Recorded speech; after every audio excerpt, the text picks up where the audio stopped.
ನಾವು ಇವತ್ತು ಹೋರಾಟವನ್ನು ಮಾಡ್ತಿದ್ದೀವಿ. ಈ ಹೋರಾಟವನ್ನು ಹಿಂದೆ ನಾವು ವಿವಿಧ ಜಿಲ್ಲೆಗಳಲ್ಲಿ ಆಗ್ತಿದ್ದ ಘಟನೆಯನ್ನು ಖಂಡಿಸಿ ನಾವು ಹೋರಾಟ ಮಾಡ್ತಿದ್ವಿ. ಆದರೆ ಇವತ್ತು ನಮ್ಮ ಮಾತೃ ಜಿಲ್ಲೆಯಲ್ಲೇ, ಅದು ಮಾತೃ ತಾಲೂಕಿನಲ್ಲೇ ಇವತ್ತಿಂಥ ಪೈಶಾಚಿಕ ಕೃತ್ಯ ನಡೆದಿದೆ. ಆ ಪೈಶಾಚಿಕ ಕೃತ್ಯ ನಡೆಯಲು ಕಾರಣೀಭೂತರಾಗಿರ್ತಕ್ಕಂಥ ಆ ಶಾಲಾ ಆಡಳಿತ ಮಂಡಳಿಯವರು ಇದಕ್ಕೆ ನೇರ ಹೊಣೆಗಾರರಂತ ಈ ಸಂದರ್ಭದಲ್ಲಿ ಹೇಳಕ್ಕೆ ಇಷ್ಟಪಡ್ತೀನಿ. ಹೆಂಗೆ ಅಂತಂತಂದರೆ, ಆ ಶಾಲೆಗೆ ಯಾವುದೇ ಒಂದು ಶಾಲೆಗೆ ಮಾನ್ಯತೆ ನೀಡಬೇಕಾದ್ರೆ ಮಾನ್ಯ ಅಧಿಕಾರಿಗಳು DDP ಆಗಿರ್ಬೋದು ಮತ್ತು BO ಸಾಹೇಬ್ ಆಗಿರ್ಬೋದು, ಆ ಶಾಲಾ ಕೊಠಡಿಗಳಿದ್ದಾವೆ, ಅಲ್ಲಿ ಶೌಚಾಲಯ ವ್ಯವಸ್ಥೆ ಇದ್ದಾನ, ಅಲ್ಲಿ ವಾಚ್ಮ್ಯಾನ್ ಇದ್ದಾರ, ಆಮೇಲೆ CCTV ಇದ್ದಾನ ಅಂತಂದ್ಕೊಂಡು ವೆರಿಫಿಕೇಷನ್ ಮಾಡಿ ಇನ್ಸ್ಪೆಕ್ಷನ್ ಮಾಡಿ ಅಲ್ಲಿ ಮಾನ್ಯತೆಯನ್ನು ಕೊಡಬೇಕಾಗಿದೆ. ಆದರೆ ಇಲ್ಲಿ ಎಂಜಲ್ ಕಾಸ್ಗೆ ಕೈ ಹೊಡ್ತಿರ್ತಕ್ಕಂಥ ಅಧಿಕಾರಿಗಳು ಮತ್ತು ಭ್ರಷ್ಟ ಅಧಿಕಾರಿಗಳು ಕೂಡ್ಕೊಂಡು ಇವತ್ತು ಆ ಶಾಲೆಗೆ ಮಾನ್ಯತೆಯನ್ನು ನೀಡಿದ್ದಾರೆ. ಈ ರಾಜು ತಾಳಿಕೋಟೆ ಅಲಿಯಾಸ್ ರಾಜಾ ಸಾಬ್ ಎನ್ನುವ ವ್ಯಕ್ತಿ ಇವನು ಬರೀ ಈ ಇಂತಹ ದಂಧೆಗಳನ್ನು ಮಾಡ್ಕೊಂಡು ಬಂದು ಇವತ್ತು ಮಾನ್ವಿ ತಾಲೂಕಿನಾದ್ಯಂತ ವಿಷ ಬಿತ್ತುವಂಥ ಕೆಲಸಗಳನ್ನು ಮಾಡಿದ್ದಾನೆ. ಇದರಲ್ಲಿ ನೇರ ಸಹ ಈ ರಾಜು ತಾಳಿಕೋಟೆ ಮತ್ತು ವ್ಯವಸ್ಥಾಪಕ ಆಗಿರ್ತಕ್ಕಂಥ ಆತನ ಮ್ಯಾನೇಜರು. ಇಲ್ಲಿ ಆ ಶಾಲೆಗೆ ಹೋಗಿ ನೋಡಿದಂಥ ಸಂದರ್ಭದಲ್ಲಿ, ನಾವು ಈ ಶಾಲೆಗೆ ಹೋದಂಥ ಸಂದರ್ಭದಲ್ಲಿ CCTV ಇಲ್ಲ, ಕಾಂಪೌಂಡ್ ಸರಿಯಾಗಿಲ್ಲ, ಶಾಲಾ ನಿರ್ಮಾಣ ಹಂತದಲ್ಲಿದೆ, ಆಮೇಲೆ ವಾಚ್ಮ್ಯಾನ್ ಇಲ್ಲ, ಸೆಕ್ಯೂರಿಟಿ ಇಲ್ಲ, ಆಮೇಲೆ ಅಲ್ಲಿ ಯಾವುದೇ ಸುಸಜ್ಜಿತ ವ್ಯವಸ್ಥೆಗಳೇ ಇಲ್ಲ ಅಲ್ಲಿ. ಆಮೇಲೆ ಹೆಣ್ಮಕ್ಳಿಗೆ ಶೌಚಾಲಯನೇ ಇಲ್ಲ.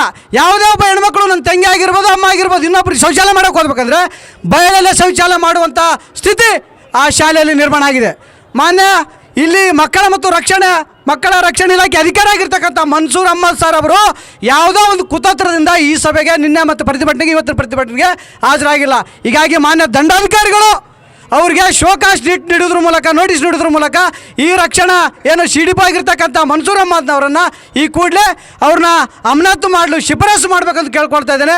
ಅದ್ರ ಜೊತೆಗೆ ಮಾನ್ಯ DDP ಸಾಹೇಬರು ಮತ್ತು BO ಸಾಹೇಬರು ಆ ಶಾಲಾ ಮಾನ್ಯ ರದ್ದತಿ ಕೋರಿ ತಾವು ಕೋರಿಕೆ ಪತ್ರ ಮೂಲಕ ನಮ್ಮ ಮನವಿ ಪತ್ರನ ಉಲ್ಲೇಖ ಮಾಡಿಕೊಂಡು ನೀವು ಶಾಲಾವನ್ನು ಮಾನ್ಯತೆಯನ್ನು ರದ್ದುಪಡಿಸಲು ತಕ್ಷಣದಲ್ಲೇ ಇವತ್ತೇ ನೀವು ಕೂಡಲೇ ಆ ಶಾಲಾ ರದ್ದತಿಗೆ ನೀವು ಮೆಮೊರಂಡಮನ್ನು ಒಂದು ಲೆಟರ್ನ ಕಳಿಸ್ಬೇಕಾಗಿದೆ ಅಂತ ಕೇಳ್ಕೊಳ್ತಿದ್ದೆ. ಅದ್ರ ಜೊತೆಗೆ ಆ ಮಗುವಿಗೆ ಇವತ್ತೇನು ಆ ಮಗುವೇನು ಅತ್ಯಾಚಾರಕ್ಕೊಳಗಾಗಿದೆಯಲ್ಲ, ಆ ಮಗುವಿಗೆ ಉತ್ತಮವಾದಂಥ ಗುಣಮಟ್ಟದ ಚಿಕಿತ್ಸೆಯನ್ನು ಕೊಡಿಸ್ಬೇಕಾಗಿದೆ.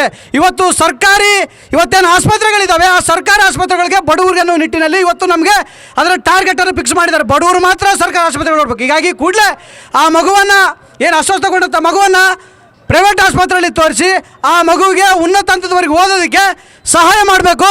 ಜೊತೆಗೆ ಆರ್ಥಿಕವಾಗಿ ನೊಂದಿರ್ತಕ್ಕಂಥ ಕುಟುಂಬಕ್ಕೆ ಈ ಕೂಡಲೇ 50ರಿಂದ 1 ಕೋಟಿ ರೂಪಾಯಿವರೆಗೂ ಅವರಿಗೆ ಪರಿಹಾರ ನೀಡಬೇಕಂತ ಇದ್ರ ಮೂಲಕ ಕೇಳ್ತೇನೆ. ಅದೇ ರೀತಿಯಾಗಿ ಈ ಕೃತ್ಯವನ್ನು ಎಸಗಿರ್ತಕ್ಕಂಥ ಶಿವನಗೌಡನನ್ನು ಈ ಕೂಡಲೇ ತಾವುಗಳು ದಂಡಾಧಿಕಾರಿಗಳು ಮತ್ತು ಪೊಲೀಸ್ ಇಲಾಖೆ ಸೇರ್ಕೊಂಡು ಅವನ್ನ ಎನ್ಕೌಂಟರ್ ಮಾಡುವ ನಿಟ್ಟಿನಲ್ಲಿ ತಾವು ಕಾರ್ಯಪ್ರವೃತ್ತರಾಗಬೇಕೆಂದು ಈ ಹೋರಾಟದ ಮೂಲಕ ತಮಗೆ ಬೇಡಿಕೆಯನ್ನು ಸಲ್ಲಿಸ್ತಾ ಇದ್ದೇನೆ.